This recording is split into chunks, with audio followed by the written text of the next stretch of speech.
It's that time for Christmas cheer, and Pikachu and friends are ready to celebrate the holidays with you. Show off your Christmas spirit with a limited edition Let's Go Celebrate the Holidays t-shirts and hoodies. Get them before they head back to the North Pole on January 2nd.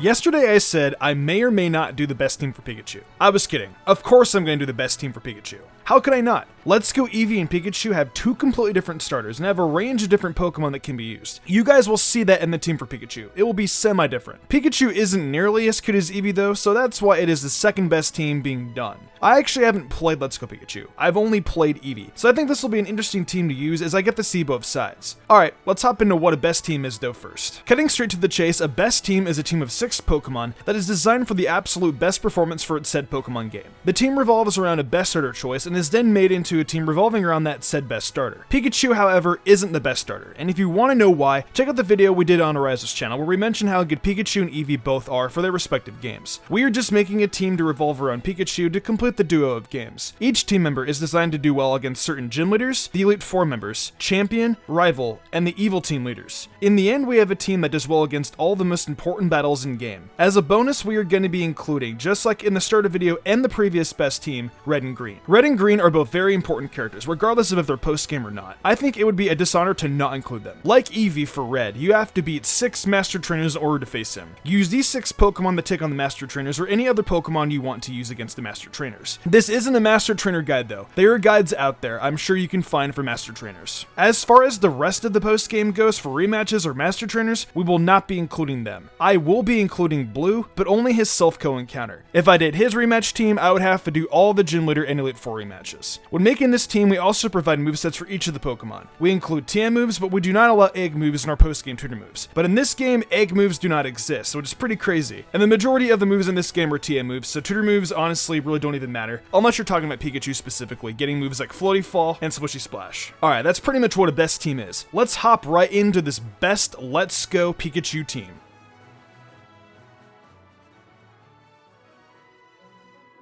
Starting off this team is the starter Pikachu. Just like what Arizo and I said about Eevee, we mentioned how good and bad Pikachu was as well. You can click the I card to Arizo's best starter video for an entire bio on Pikachu, and it includes the trainers it does well against and bad against. I will, however, provide Pikachu with the moveset. Pikachu, like Eevee, gets some nice coverage attacks, but of course the move pool isn't as wide. However, Pikachu still gets fun moves to use. The moves we decided to use for Pikachu are Thunderbolt, Floaty Fall, Splishy Splash, and Iron Tail. Thunderbolt is Pikachu's main stab power, and it can get that as early as level 21. Splishy Splash can get taught to Pikachu at the Pokemon Center in Fuchsia City. Floaty Fall can be taught from a tutor in Celadon City, and Iron Tail can be bought from the Celadon City department store. That's all I'm pretty much going to say about Pikachu. Watch the best starter if you want more information. Oh, one more small thing we forgot to mention in the best starter though, Pikachu can use Iron Tail on Sabrina's Mr. Mime. Coming into the number 2 spot, who else could it be than one of the most recurring Pokemon in this series, Nidoking.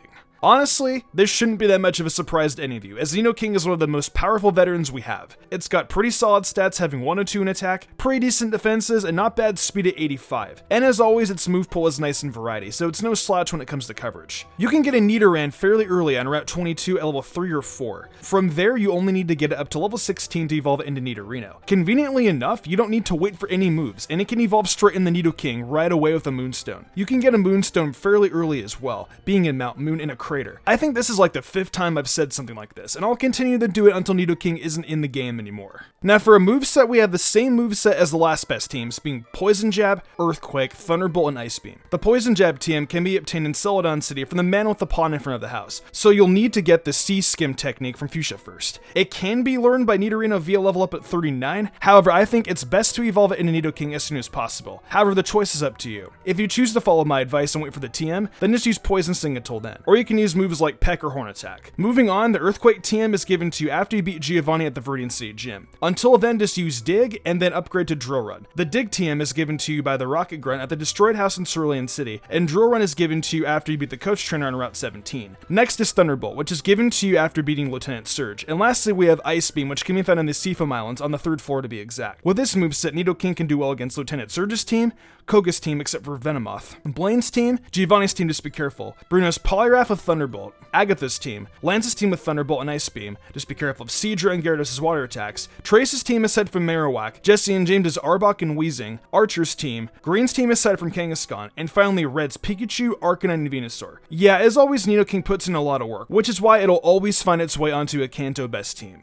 I mentioned in the best team for Eevee that Arcanine is the 100% best fire Pokemon in the Let's Go series. So here it is for its Kanto debut on the best team for Pikachu. Growlithe can be found as early as Route 5, which is right below Cerulean City. There's also a Firestone and a patch of grass right outside of Lavender Town. Simply cut down a tree and the Firestone is right there. Or if you want another one, you can always buy one from the Celadon department store. Personally, when it comes to evolving Growlithe into Arcanine, I would wait until level 28 when it gets Crunch. Plus, by the time you even have access to the Firestone, I think Growlithe should already be at level 28 regardless. Arcanine is such a great Pokemon. It's got great stats all around and has a really fun move pool to use. There are other fire Pokemon like Charizard and Magmar, but Arcanine is just so much better. Charizard gets Flamethrower too late, and Air Slash is learned at level 62. Magmar is too late game. The earliest it is found is at the Cinnabar Mansion. Fire Pokemon aren't all that great in Kanto, but Arcanine is still a powerful asset to this best team. And like I mentioned with Eevee's best team, I would rather have a fire Pokemon than a fighting Pokemon or an ice type. Plus, other members have fighting type attacks and ice attacks. Arcanine is great, and I think you guys will think so too, especially for this team. Arcanine's moveset is so vivid with its move pool, so you have a lot of different options, but I think this moveset is the best. Those moves consist of Flamethrower / Flare Blitz, Crunch,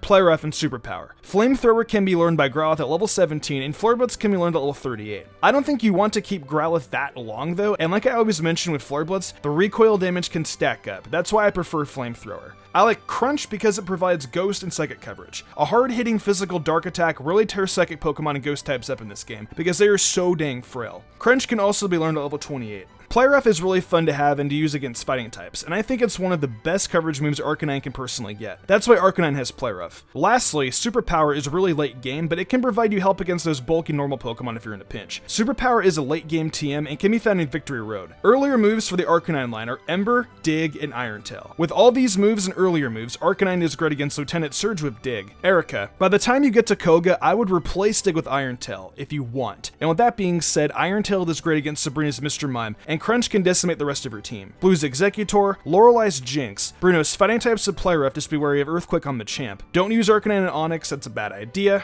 Agatha's Gengar with Crunch, Lance's Dragonite with Play Rough, Trace's Vileplume and Slowbro with Crunch, be careful. Green's Victory Bell, Gengar with Crunch, and Kango of Superpower. And finally, Red's Venusaur, Snorlax, and Lapras of Superpower. But just be wary of both this Pokemon, especially Snorlax because it's super fat. And also Lapras is water type, so watch out for that as well. Coming into the number 4 spot, we have yet another veteran to the best team series in Snorlax. As always, Snorlax is our bulky normal type variety member, so in reality you can choose whatever moves you'd like for Snorlax. However, I will still offer you a moveset that I feel is the best for this team. First off, where to get Snorlax is pretty obvious. You can get a Snorlax in either Route 12 or 16. You're only able to wake Snorlax up after Mr. Fuji gives you the Pokeflute in Lavender Town, so I would just go for the one on Route 12 as you'll be right there. However, I would recommend getting them both out of the way because it just looks cooler. Now, Snorlax will need a tiny bit of grinding up, and really doesn't show its true potential until the Elite Four this time around, but it's still a super good Pokemon regardless. Moving on to the moveset, we have Body Slam, Brick Break, Fire Punch, and Ice Punch. Body Slam is a level up move learned at level 52, so until then, just use Headbutt, which Snorlax already has in it by the time you capture it. For Brick Break, you get that TM from the Coach Trainer outside of the Rock Tunnel entrance. Fire Punch's TM is obtained from the Coach Trainer on Route 15, so you can choose to either take the long way to get it, or wait until Fuchsia City. However, I would say tough it out so you can get Fire Punch earlier for Erica. And finally, for Ice Punch, you get that from a Coach Trainer on Route 21. With this moveset, Snorlax does well against Erica's team if you decide to get Fire Punch beforehand, Koga's Golbat and Venomoth, Sabrina's Jinx, Giovanni's team, Lorelei's team except for Slowbro, Bruno's Onyx, Agatha's Golbat, Lance's Aerodactyl and Dragonite, Trace's Pidgeot, Vileplume and Marowak, Archer's Golbat, Green's Victory Bell and Kangaskhan, and finally Red's Lapras, Snorlax, and Venusaur. As I said earlier, Snorlax is a variety Pokemon, so you can choose to do whatever you want with it. And it really does seem, no matter what you do with it, that it will always be a super valuable member to the team. I am proud to announce we get to use another bug-type Pokemon on a best team, and this time for Let's Go Pikachu, we get to use Scyther. Scyther can be found on Route 14 at the earliest, right below Lavender Town in Snorlax. Scyther is a 1% encounter rate, but if you use a lure and a decent amount of catch combos, it should be super simple to get. I have used Scizor before in a previous best team, and it was fun to use. However, this time with no trait evolutions and no Generation 2 Pokemon, we get to see Scyther shine all on its own. Scyther is a bug and flying type Mantis Pokemon with great speed and attack, with it getting a solid bug stab with X-Scissor, it makes Scyther that much more powerful of an ally. Scyther in Generation 7 is just a lot better than it ever was in any previous Kanto title. Let me explain why we are primarily using Scyther as well. We need a Pokemon for Psychic types. Just like for Eevee, we use Pinsir. And Let's Go Pikachu, we get to use Scyther, which I think is a little bit better than Pinsir if we exclude Pinsir's Mega that it only gets in postgame. Gengar is off limits because of Trait Evolution, so that check is gone. Alakazam with Shadow Ball is gone too because of Trait Evolution. Pokemon have Crunch, sure, but I would rather have a specific typing cover Psychic rather than relying on a coverage attack. I want a primary Pokemon that take care of Psychic Pokemon, and Scyther I feel does the job best in this game if you exclude Gengar and Alakazam with Shadow Ball.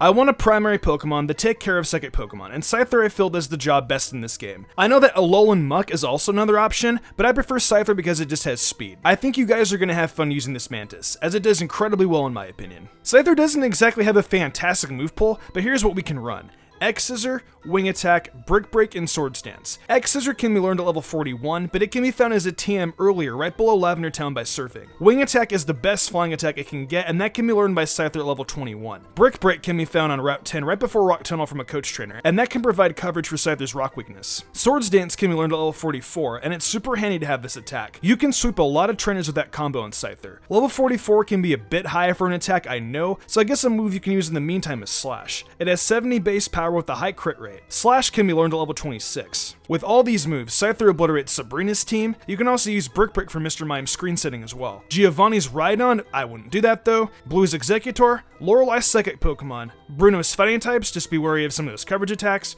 Trace's Vileplume and Slowbro, Green's Victreebel and Kanga, just watch out for Thunder Punch, and Red's Machamp, and be careful of Fire Blast? Why does Machamp even have this? Lapras, be careful, Snorlax, and Venusaur. Lastly, just like in the Eevee Best team, welcome back, Superstar Kanto veteran, Starmie. Staryu can be found on Route 18 and can be evolved with a Water Stone immediately. Water Stones can be bought in the Celadon City department store. Starmie, like in Eevee, is our Water and Psychic Pokemon type special attacker. It's the Poison type killer Pokemon, so Nidoking doesn't have to do all the work. Starmie has a super wide move pool, giving it access to a great arsenal of moves like Ice Beam and Thunderbolt. Its special attack and speed are super amazing, and in my eyes, it's one of the best special attackers in this entire game, if you don't count the trait evolutions of Alakazam and Gengar. Alakazam is a great Pokemon, but like I mentioned before with Scyther, because it's a trait evolution, you guys got mad at me for using trait Pokemon last time, so we're not going to use it. But I guess if you guys want a moveset, Psychic, Shadow Ball, Thunderbolt, and Calm Mind. Thunderbolt you get from Lieutenant Surge, Psychic is a level up move, Shadow Ball you get from the Celadon department store, and Calm Mind you get from Sabrina. But yeah, Starmie is a great replacement for Alakazam and Gengar, plus it comes in a lot of handy for Lance. Starmie's moveset is super easy, as it's the same moveset we use for the Eevee Best team. That moveset is Scald, Psychic, Thunderbolt, and Ice Beam. Scald can be obtained from Misty after defeating her. Psychic is on Staryu when you capture it, if not, it gets it at level 36. Thunderbolt you get after beating Surge, and that takes care of other water types and flying types. Ice Beam is mainly for Lance, but I mean hey, it's a killer attack regardless, and also provides grass coverage. The team for Ice Beam can be found in the Seafoam Islands on the 3rd floor, like I said earlier. And finally with these moves, Starmie does well against Koga's team, Sabrina's Slowbro, Blaine's team, Giovanni's team, Lorelai's team aside from Jinx with Thunderbolt, Bruno's team, Agatha's team, although you want to be careful of her Gengar, Lance's entire team, Trace's team aside from Jolteon, Jesse and James's team, Archer's Golbat, Magmar, and Weezing, Green's Victreebel, Ninetales, and Blastoise, and finally Red's Machamp, Arcanine, Lapras, and Venusaur.